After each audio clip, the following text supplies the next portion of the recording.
Hey everyone, it's me, Wendy, and today I'm going to show you how to make a mini backpack. It's inspired by the Swedish backpack Fjällräven Kånken. It's got a mini front pocket, it's got this like upper loop strap thing going on. It's got a crossover strap system in the back. Also, super cute zippers. That's important. To make this backpack, you'll need 1.5 yards of durable fabric. I found my color after I looked through the vinyl section as well as the outdoor furniture fabric section. Those fabrics are typically much more durable than regular fashion fabric. As well, sometimes they come with a plus of being slightly water repellent or water resistant. You'll also need about 3 yards of the ribbon to make the straps, and to fit those straps, it's nice if you can find the plastic adjusters, like the ones that they have on backpacks. And lastly, to make my backpack, I used 3 pairs of zippers. Let me explain. Even though there's a zip up here and then also a zip down here, it's actually really hard to find the zippers that have 2 poles on it. So like, look how it looks like it's 2 poles.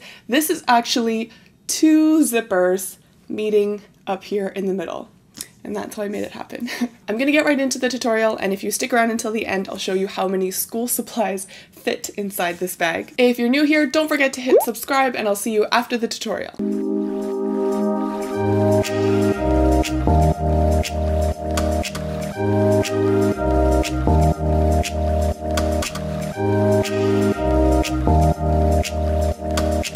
To make this backpack, number 1, you need 1.5 yards of material. Number 2, you're going to need backpack adjusters.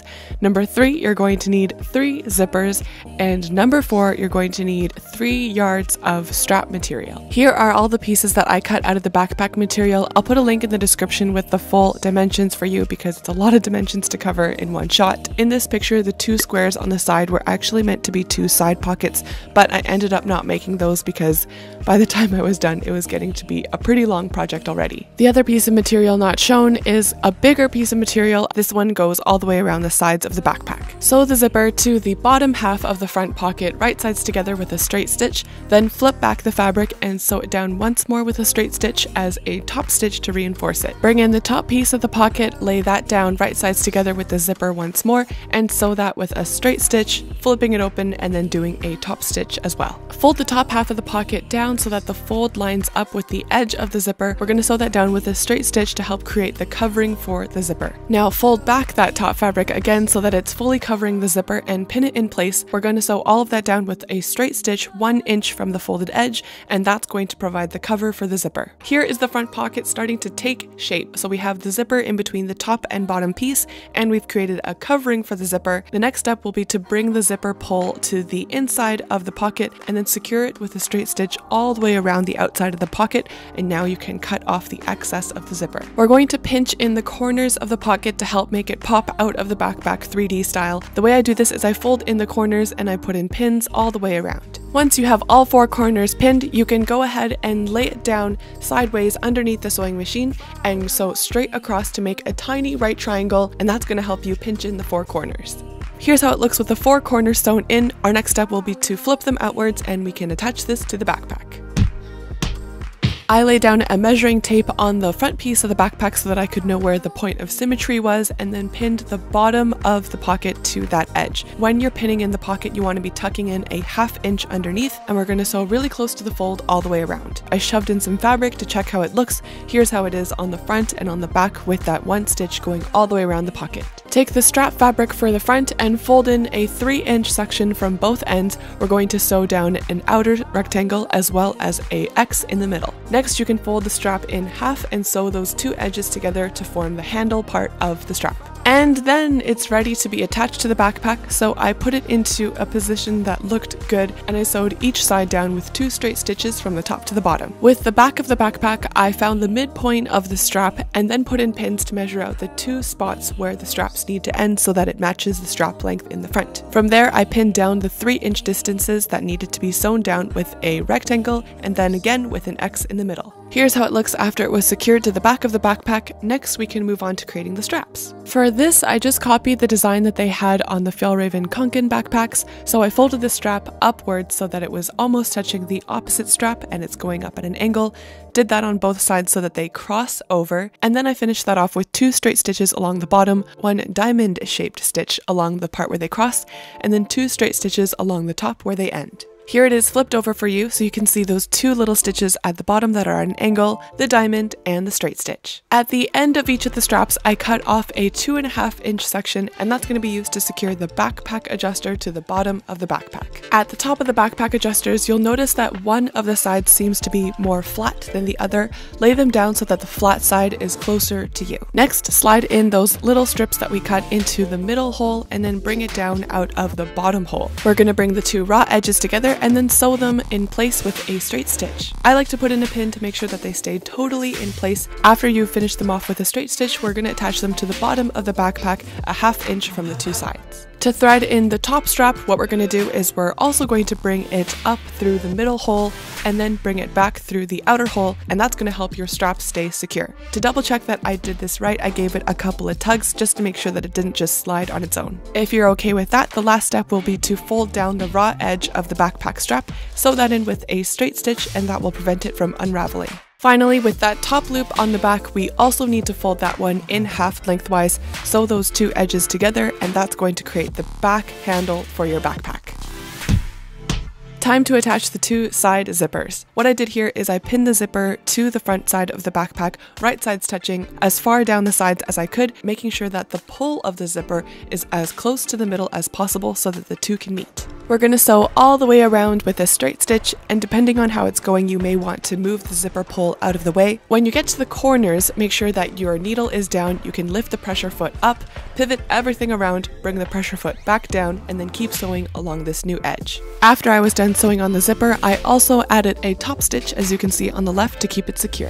Now with that big piece of fabric that we're going to use for the side, we're going to fold it in half lengthwise and sew it down with a straight stitch, right sides together, all the way down. The reason we're sewing this into a tube is because I wanted to double up on this layer so that it could be a bit more sturdy. After I sewed it into a tube, I flipped the whole thing right side out and then aligned it so that the seam was along the middle of one of the sides. We're going to line that up with the front edge of the backpack, trying to put the backpack as close to the middle as possible and pin it to the zipper all the way around as far as the zipper can go.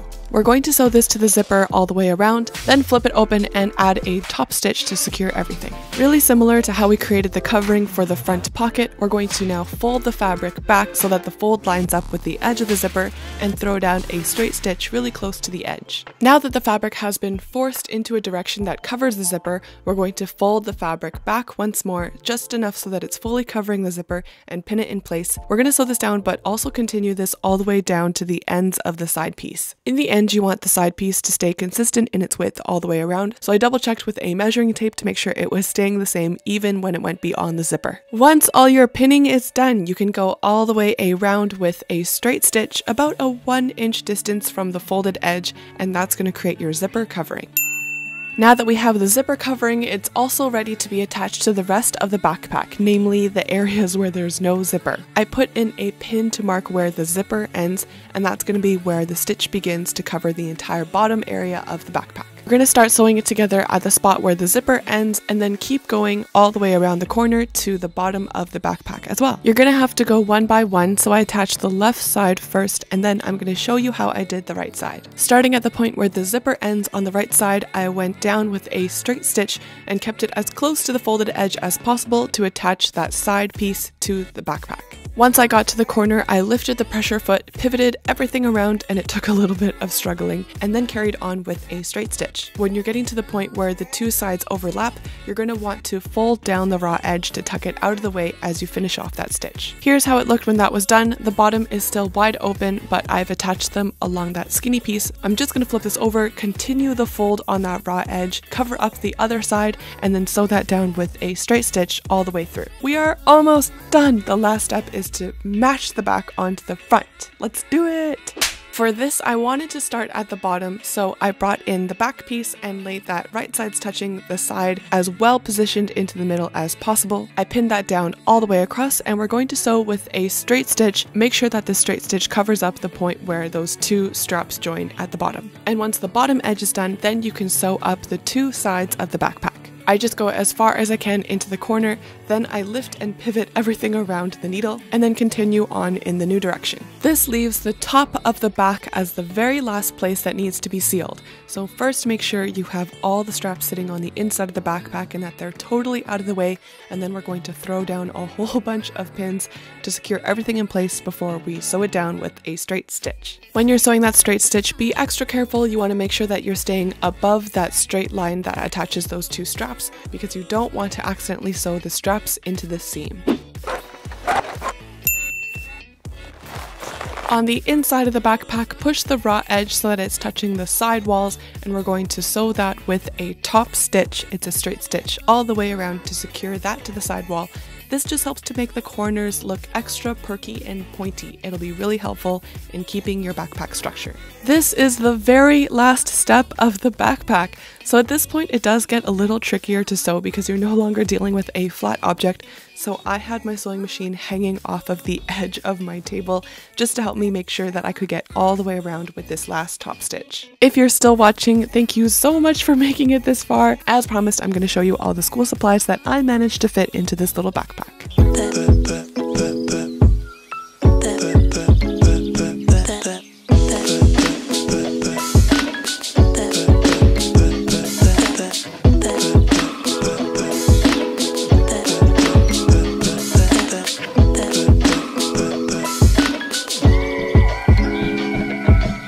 That is a wrap on my mini backpack. This is the last of a mini back to school series that I did. Last week I showed how to make a super cute, super fuzzy pencil case, as well as something much more practical, which was a cord organizer to keep all your cords from untangling. But at the same time, I actually worked with my friend Letitia to make 2 videos on her channel. She has dorm decor tips as well as a back to school lookbook. All the links to those videos are in the description for you. If you like this video or this whole series, let me know, and you can also find more pictures of all the things that I made on Instagram. It is @WITHWENDY. If you haven't yet, don't forget to subscribe so you don't miss on any of my videos in the future. Thank you all so much for watching. I'll see you next time. Bye.